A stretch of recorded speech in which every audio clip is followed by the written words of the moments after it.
especially with my experience. And yeah, but I understand that, you know, in the beginning of the year, Glenn had to put a budget together, and, you know, he's just got a certain budget, you know, so, and it makes it double as expensive as what we're doing one event if you do two events together, you know. In the Castrol Toyota Cup, Bevan Berthold has had a lot to learn, but he's enjoying the big SP class car. We're on the up and up. It's just not a very easy battle to get there. To drive this car compared to driving the Sandmaster, it took quite a bit to get used to.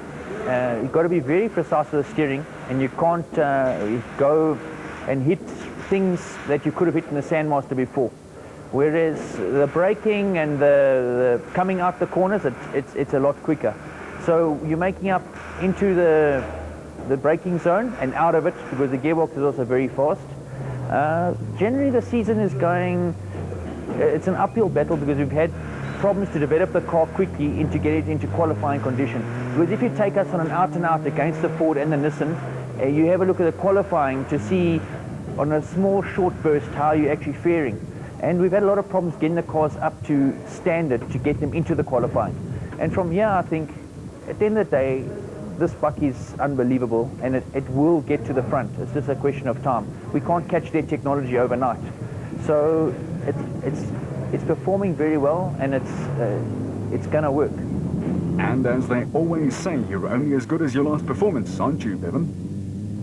If you take our last performance, for example, which is the last day of the desert, that's how you judge a man by his last race. They took the Nissan and the Ford started behind us on the last day. They took 200 k's to pass us, which is a hell of a long time. So the buckies are very even. They passed in a very tight section. We've worked on that now. And when we came to the DSP, we were right behind them. So we don't mind moving over at this stage. We're catching up. But the amount of development that's taken place is fantastic to be in a factory like this. They're throwing everything at it for us to get to the front. We've had Serge up here testing. So, you know, the guys that drive Toyotas have to just hang in, because we're coming. And when we do get there, we're not going away. But before that can happen, they have to sort out their qualifying problems. Irritating and small, these sap confidence in a team. The bottom line is that we've had a problem in our qualifying, a number of problems, you know. So now what happens is we qualify in the top 6, and from there we can balance in the race. We can work with it. We can judge ourselves, pace ourselves, get up to speed. And at the end of the day, you want to arrive, qualify first and win, you know. That's all it is about. So we're here to win. We're not here just to drive around the back and get results. It's very nice. And the bucky is unbelievable. It's finished every single race it's started.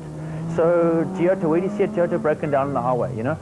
That's a brilliant car, but now we need a win, and that's where we're going towards. And we're not going to stop until we get there, you know? Berthold in a fighting mood, and that's dangerous. But what about his navigator, Robin Houghton? How do they get along? Look, the bottom line is that Robin, I think, is a twice Springbok. He's the most unbelievable asset that this team could ever have. And if I'd ever had Robin, this car would have crashed it long ago. He, with regard to a pace note, I'll give you an example of an out-and-out driving thing. When you're in this class, it's very competitive. You get into the dust, and you've got to look. If you've got a 90-degree left along a long fence for 2 kilometers, you've got to look what's going on down that fence. Robin's in the blind dust with his head in the shoot schedule. He tells me in 500 meters there is a caution. He counts me down, we're in the dust. I can't see anything coming, and there it is.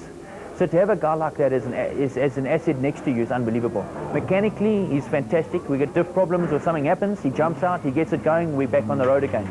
So I'm a lucky guy to have a navigator like that, and that's why we're going to win. But not only are there the mental pressures of performing as a team and as an individual in that team, but the physical demands in driving that far and that fast are huge.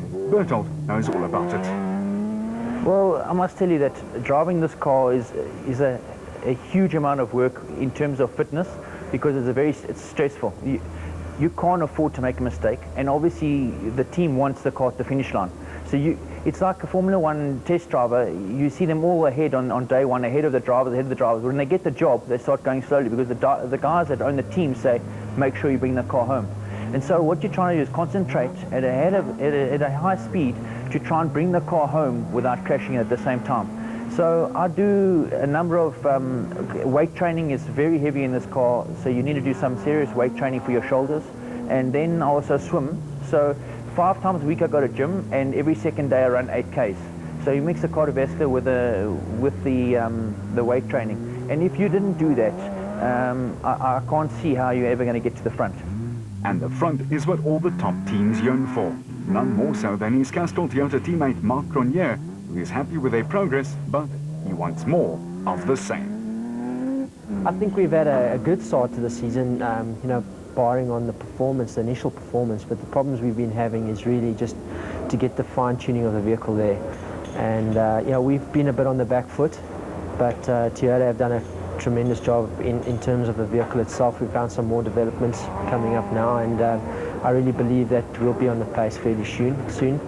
And yeah, I think the vehicle will be good.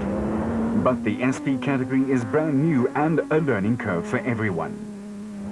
Well, Toyota have come back from the Class T, which was the previous class. They took a sabbatical for a year, and they decided to come back with the SP vehicle, and it was a whole new change. I mean, the vehicle itself, from one to the other, was no, you know, it wasn't the same.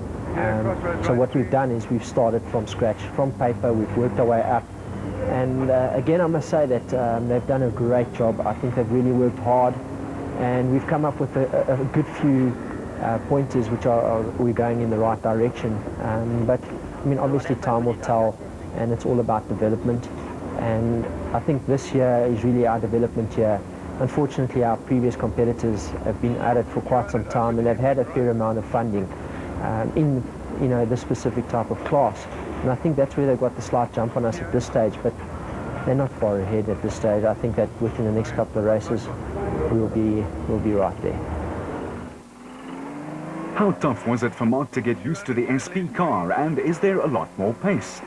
I just find that the vehicle was initially very difficult to drive, and as we've advanced with the technology and tweaked it, it's become easier to drive, and it's even easier to drive than the previous vehicle. So I think in terms of the pace, once the vehicle is refined, we won't be putting in as much effort, making it much easier to drive over the longer duration of the race and being more competitive. We're off, back with more off-road after